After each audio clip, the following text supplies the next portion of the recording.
नमस्कार. साखी कहे कबीर, कबीरांचे दोहे आणि त्याचं स्वैर मराठी रूपांतर.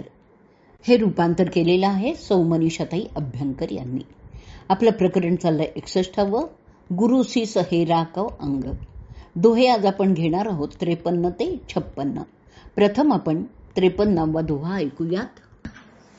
सतगुरु तो सतभाव है, जो असभेद बताए. धन्य शीश धन भागति ही, जो ऐसी सुधि पाए. सतगुरु तो सतभाव है, जो असभेद बताए. धन्य शीश धन भागति ही, जो ऐसी सुधि पाए. अर्थ ऐकूयात. सद्गुरू स्वतः सत्य स्वरूप असतात, म्हणजे सत्याचे साकार रूप असतात. ते जीवाला सत्य आणि असत्य यातला भेद समजवून देतात. ज्याला असे सद्गुरू प्राप्त होतात आणि ज्याला अशी निर्मलता प्राप्त होते, तो शिष्यच आहे, तो धन्यच आहे. गुरुर्ब्रह्मा गुरुर्विष्णू गुरुर्देवो महेश्वर, गुरु साक्षात परब्रह्म तस्मै श्री गुरुवे नमः. हा श्लोक तर प्रसिद्धच आहे. भारतीय संस्कृतीत गुरूंचं स्थान सर्वोच्च आहे. श्लोकात त्याची तुलना ब्रह्मा विष्णू महेश यांच्याशी करून त्यांना प्रत्यक्ष परब्रह्म म्हटलेलं आहे. तेच कबीर सतभाव शब्दांनी सांगतायत. सद्गुरू सत्यरूप असतात, म्हणजेच ते प्रत्यक्ष परब्रह्मच आहेत. ते शिष्याला विवेक शिकवतात, शिकवून निर्मल बनवतात आणि सत्य स्वरूप परमात्म्याची प्राप्ती देखील करून देतात. आता आपण ऐकूयात मराठी साखी. सद्गुरु सत्य स्वरूप जे, शिष्या शिकविति सत्य. धन्य शिष्य जो निर्मल होनी, आत्मरूप करी प्राप्त. सद्गुरु सत्य स्वरूप जे, शिष्या शिकविति सत्य. धन्य शिष्य जो निर्मल होनी, आत्मरूप करी प्राप्त. पुढचा दोहा ऐकूयात 54वा. सद्गुरु शरण न आवहि, फिर फिर होय अकाल. जीव खोय सब जाएंगे, काल तिहु पुरराज. सद्गुरु शरण न आवहि, फिर फिर होय अकाल.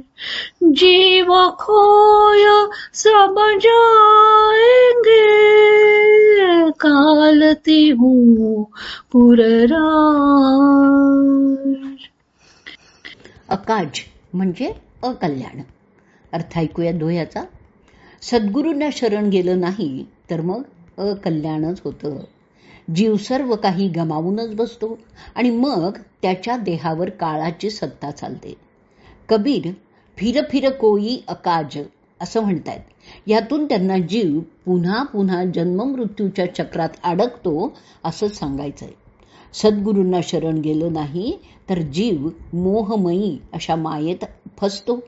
जन्माला येऊन भोग भोगत राहायचे आणि पुन्हा पुन्हा मृत्यूच्या कालाच्या चक्रात अडकायचं. हा चक्रव्यूह काही भेदता येत नाही. एक सद्गुरूच हा चक्रव्यूह कसा भेदायचा ते शिकवतात आणि म्हणूनच त्यांनाच फक्त शरण गेलं पाहिजे. त्यासाठीच मनुष्य जन्म मिळालेला आहे. नाहीतर पुन्हा पुन्हा जन्म मृत्यू हे भोगावेच लागतात आणि पुन्हा पुन्हा मनुष्य जन्म मिळेलच याची खात्री बिलकुल नाही, अजिबात नसते. आता आपण ऐकूयात मराठी साखी. शरण न जाता सद्गुरूंचे फिरूनी रे अकल्याण. देहावर काळाची सत्ता ऐक शिष्य सुजाण. शरण न जाता सद्गुरूंचे फिरूनी रे अकल्याण. देहावर काळाची सत्ता ऐक शिष्य सुजाण. 55वा दोहा ऐकूयात. सद्गुरु सम कोई नहीं, सात दीप नौ खंड. तीन लोक न पाइए, अरु 21 ब्रह्मांड. सद्गुरु सम कोई नहीं, सात दीप नौ खंड. तीन लोक न पाइए, अरु 21 ब्रह्मांड. अर्थ ऐकूयात. 7 द्वीप आणि 9 खंड असणाऱ्या पृथ्वीवर सद्गुरूसारखा कोणीही नाही. 3 लोक आणि 21 ब्रह्मांडामध्ये सुद्धा सद्गुरूसारखा कोणीही मिळणार नाही. सद्गुरूसारखा पृथ्वीवर कोणीही दाता नाही, जो शिष्याला भवपार नेऊ शकेल. त्रैलोक्यातही नाही किंवा 21 ब्रह्मांडामध्येही नाही. सद्गुरू केवळ भवपार करू शकतात, परमात्मस्वरूप बनवू शकतात. मग जीवाला पुन्हा पुन्हा जन्माला यावं लागतच नाही. आता ऐकूयात आपण या दोह्यावरची मराठी साखी. सद्गुरु समतो नाही कोणी, सप्तद्वीप नवखंडी. त्रैलोक्यामध्ये नाही कोणी, अन 21 ब्रह्मांडी. सद्गुरु समतो नाही कोणी, सप्तद्वीप नवखंडी. त्रैलोक्यामध्ये नाही कोणी, अन 21 ब्रह्मांडी. 56वा दोहा ऐकूयात. गुरु मिला जो जानिए, ज्ञान उजाला हो.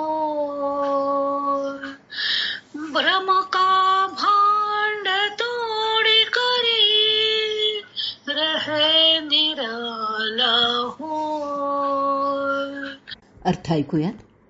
सद्गुरू प्राप्त झाले की उज्ज्वल ज्ञानाची प्राप्ती होते, हे लक्षात घ्या. भ्रमाचे भांड फुटून जातं आणि शिष्य अलिप्त होतो. ज्ञान अनेक प्रकारचे आहेत. गीतेत आणि उपनिषदात पराविद्या आणि अपराविद्या म्हणजे काय आहे ते सांगितलेलं आहे. सर्व प्रकारच्या भौतिक विद्या ती अपराविद्या. येनाक्षरमधी गम्यते म्हणजे ज्यामुळे अक्षर ब्रह्माची प्राप्ती होते ती पराविद्या. कबीर सांगतात की सद्गुरू मिळाले तर उज्ज्वल ज्ञानाची प्राप्ती होते, म्हणजेच पराविद्येची प्राप्ती होते, अक्षर ब्रह्माची प्राप्ती होते. जीव वास्तविक ब्रह्मस्वरूप असूनही मी देह आहे असा भ्रम त्याला झालेला असतो. सद्गुरू तेच भ्रमाचं भांड फोडतात, मायामोहापासून अलिप्त करतात आणि जीवाला ब्रह्मस्वरूप बनवतात. आता आपण ऐकूयात या दोह्यावरची मराठी साखी आणि या साखीबरोबरच आजचा भाग आपण संपवूयात. सद्गुरु मिळता होता से रे, उज्ज्वल ज्ञान प्राप्त. भ्रम भोपळा नष्ट होऊनी, शिष्य होई अलिप्त. सद्गुरु मिळता होता से रे, उज्ज्वल ज्ञान प्राप्त भ्रम भोपळा नष्ट होऊनी शिष्य होई अलिप्त